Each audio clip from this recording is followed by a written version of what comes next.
Hi friends, welcome to Salem Padma சமையல்.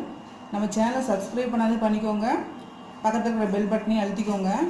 இன்றைக்கி நம்ம என்ன பார்க்க போகிறோம்னா, குயிக்காக அரைக்கிற மாதிரி ஒரு கொத்தமல்லி சட்னி. வாங்க எப்படின்னு போய் பார்க்கலாம். இப்போ இந்த கொத்தமல்லி சட்னிக்கு தேவையான பொருள் பார்த்திங்கன்னா, ஒரு அரைக்கட்டு இது வந்து நாட்டு கொத்தமல்லி நான் வந்து க்ளீன் பண்ணி வச்சுருக்கேன். ஒரு பச்சை மிளகாய், ஒரு மீடியம் சைஸ் வெங்காயம், ஒரு சின்ன துண்டு இஞ்சி, இது அரை டீஸ்பூன் உளுந்து, அரை டீஸ்பூன் கடலைப்பருப்பு, இது பார்த்திங்கன்னா ஒரு 1/4 கப்பு அளவுக்கு தேங்காய் துருவனது, ஒரு சொல புளி, உப்பு தேவையான அளவு. பாருங்கள், ஒரு கடாயை வச்சுருக்கேன். அதில் சும்மா 1 ஸ்பூன் அளவுக்கு ஆயில் விட்டுறேன். அது இந்த கடலைப்பருப்பு உளுத்தம்பருப்பு போட்டு வறுத்துக்கலாம்.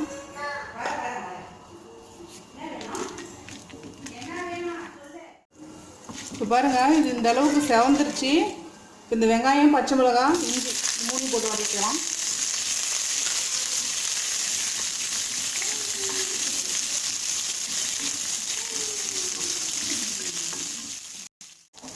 இப்போ வெங்காயம் வதங்கிருச்சு, மல்லித்தலை போட்டுக்கிறேன்.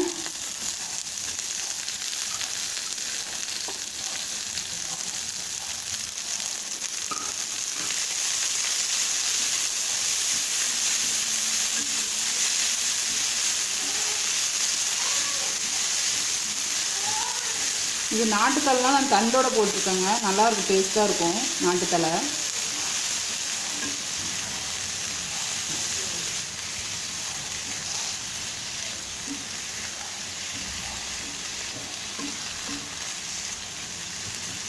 ஸ்டவ் ஆஃப் பண்ணிடலாம். இப்போ பாருங்கள், இந்த மிக்சிலெல்லாம் மாற்றிட்டேன். இப்போ இந்த தேங்காயும் புளி இதில் போட்டுக்கிறேன். உப்பு போடுறேன். இது வந்து அரைச்சிட்டு வந்துடுறேன். இப்போ பாருங்கள், தாளிக்கிறதுக்கு சின்ன ஒரு வடை சட்டி வச்சுருக்கேன். இதில் 1 ஸ்பூன் அளவுக்கு ஆயில் விட்டுக்கிறேன். 1/2 ஸ்பூன் உளுந்து,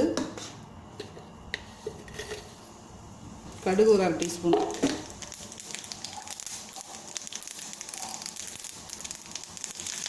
கருவேப்பிலை போட்டேன். தாளிப்பு ரெடிங்க. இப்போ பாருங்கள், நம்ம சட்னி ரெடி ஆயிடுச்சு. இப்போ தாளிச்சதை வந்து இதில் கொட்டிக்கிறேன் நான். அவ்வளோதாங்க, கொத்தமல்லி சட்னி ரெடிங்க. இப்போ பாருங்கள், நம்ம செஞ்ச கொத்தமல்லி சட்னி ரெடியாக இருக்குங்க. இது பார்த்திங்கன்னா இட்லி தோசைக்கு நல்லா டேஸ்ட்டாக இருக்கும். இந்த வீடியோ பிடிச்சிருந்தா லைக் பண்ணுங்கள், ஷேர் பண்ணுங்கள், கமெண்ட் பண்ணுங்கள்.